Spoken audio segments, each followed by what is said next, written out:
اشكر مجلس الاداره على هذا الحفاوه وعلى التكريم، على انه استدعاني ان اقوم بهذا تكريم هؤلاء الشباب الجيل المستقبل يعني للنادي. هناك طبعا ما في شيء اللي نحن نقول جزاه الله خير الاخ احمد انه اعطى نبذه عن حياتي الذاتيه السابقه او السيره الذاتيه السابقه بالنسبه لي كلاعب في نادي الاتحاد ومدرب وحكم صرت، ولا زلت الان اني يعني احس يعني سبحان الله الانتماء السابق لنا نحن غير، اشعر دائما الاتحاد في قلبي، يعني انا كذا الى يمكن اروح للقبر هذا الشكل. الان الوضع الحالي اللي موجود حاليا يختلف عن الوضع السابق، الان الموضوع يختلف. يعني اول كان كل واحد يلعب على منطقه وجماعه كانوا موجودين هنا، انه كل واحد من منطقته ما يروح عيب يروح منطقه ثانيه. الان الكره تطورت وصار في احتراف وصار في نوع يعني ما عاد مثل الاول يعني. لكن هناك حاجه بسيطه هي الاخلاص.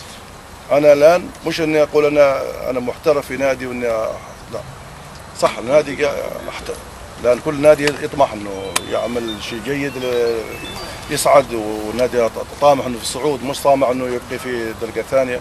وهذا قريب من خلال انهم يعني استقطاب مدربين ومشرفين وناس اكابر، يعني ناس لاعبين ناس تتمنى تجلس معاهم، يعني مثل كابتن يونس امان وكابتن الجزائر الكابتن الموجودين، يعني هذا ناس كانت تتمنى تتصور حتى معاهم، يعني هذا الحقيقه يعني. فهذا شرف كبير لكم انتم كلاعبين اجيال جديده انكم تحظون بهذا الشرف. فالعمليه الحين عمليه انه الاخلاص في العمل. حنتكلم على اخلاص في العمل للنادي.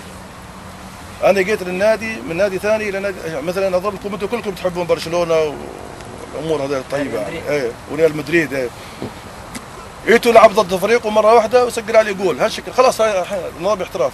الفريق اللي لعب فيه العب له انا باخلاص، فيني العب لان انا الان صرت محترف، مثلا صرت محترف ان كانت مخاذ راتب او انه شبه محترفين، احنا ما طبقنا الاحتراف لكن شبه يعني على الاقل هاوي زائد محترف شويه قليل، يعني قليل.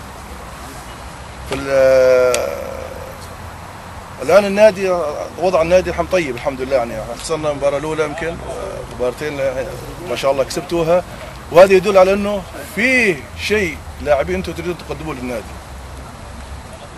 حسينا في شيء يعني الحمد لله انه موجود، هذا وجودكم وجود عملكم، والنادي الان ساير في طريق جيد، يعني انه يعني مثل اليوم كرم 4 لاعبين، قادما ان شاء الله بيكرم 4 لاعبين ولا 5 لاعبين حسب الظروف تحصل، مشان تحفيزكم على انكم الاعطاء في العمل، انكم تواظبوا على التمارين من ناحيه اسمه الاستماع للخطط التكتيكيه للمدربين، المشرف على الفريق، المدرب الفريق، الاستماع على تنفيذ خطط المدرب. انت تكسب، تخرج خارج هذا المنطق انت خسران، تلعب بكيفك انت غلطان.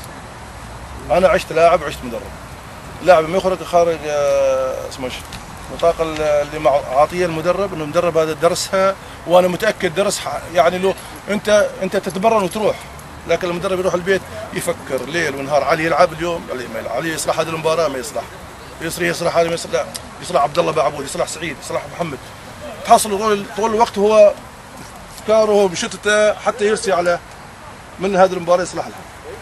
ما تفكرون المدرب يعني المدرب يعني انا اشبه المدرب والحارس المرمى والحكم، هذا اوسخ مهنات فيها فكر واجد.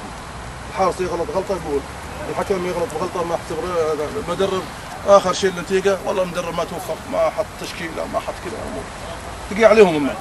فانتم الان نستمع، المدرب اعطانا خطه ننفذها، توظيف كل واحد له وظيفه الملعب ينفذ، هنا بيكسب اللاعب، الفريق يكسب، وعندما يكون انا بنصر على ايش؟ العمل المخلص. اذا ال 11 لاعب انا اكتب لكم اياه، اذا 11 لاعب في الملعب نزل الملعب على اساس انه يعطي الكل على بقلب واحد، صدقني ما تخسر. مستحيل يخسر الفريق اذا كان على قلب واحد، مستحيل، حتى لو كان في شوي بقلب، لكن مستحيل اذا كان الصفوه كلها موجوده، ال 11 شخص والدكه الاحتياط موجوده، مستحيل، انا اقول لك مستحيل. الا اذا عاد شيء قادر، لانه ايش؟ ربنا يعطي الانسان على قد عمله.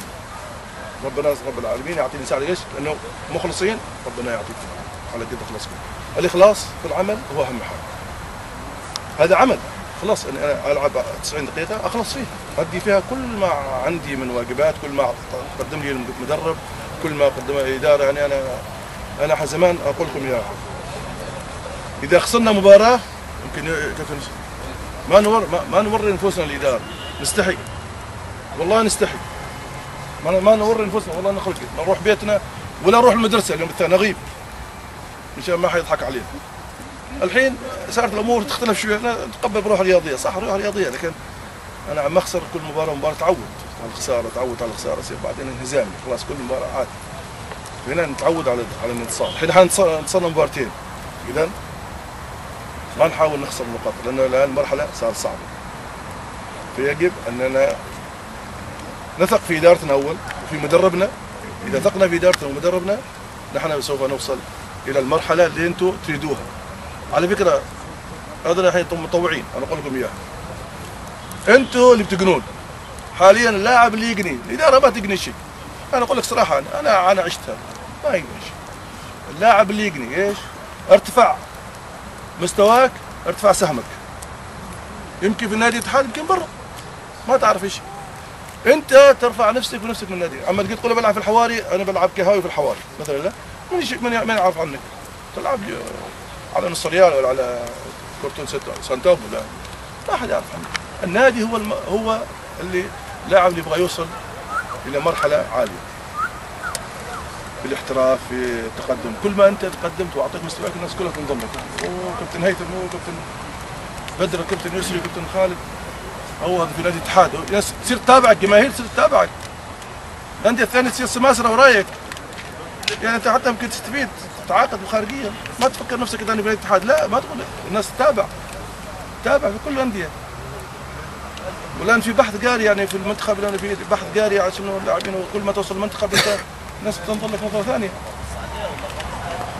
فاتمنى لكم ان شاء الله، سامحوني على الاطاله، واتمنى لكم ان شاء الله التوفيق. والمباراه القادمه ان شاء الله مع مقيس انه ناخذ 3 نقاط باي طريقه من الطرق. وهذا كل شيء ما يجي الا بتكاتفكم انتم وجهودكم والثقه. دائما خلوا عندكم ثقه في المسؤولين عليهم. من ترثق لما يكون انا عندي ثقه في المسؤولين اللي عندي، صدقني انت بترتاح. خليكم انتم من الشوايب هذه، انت اوصل للمرحله اللي انت بغيتها، ان نوصل نادي الاتحاد درجه اولى مثل السنه هذه، وشوف ايش بيحصل. اذا من نادي ما عمل لك شيء، صدقني انت اسمك ممكن تروح نادي ثاني. انا اتوقع اذا خاصه اذا برزتوا، والنادي ما بيفرط في اولاده، مستحيل، خاصه اذا يعني جبت لهم تشريف. فاتمنى لكم ان شاء الله التوفيق، سامحوني على الاطاله، وان شاء الله نحتفل فيكم ان شاء الله في الصعود في الدرجه الاولى ان شاء الله باذن الله.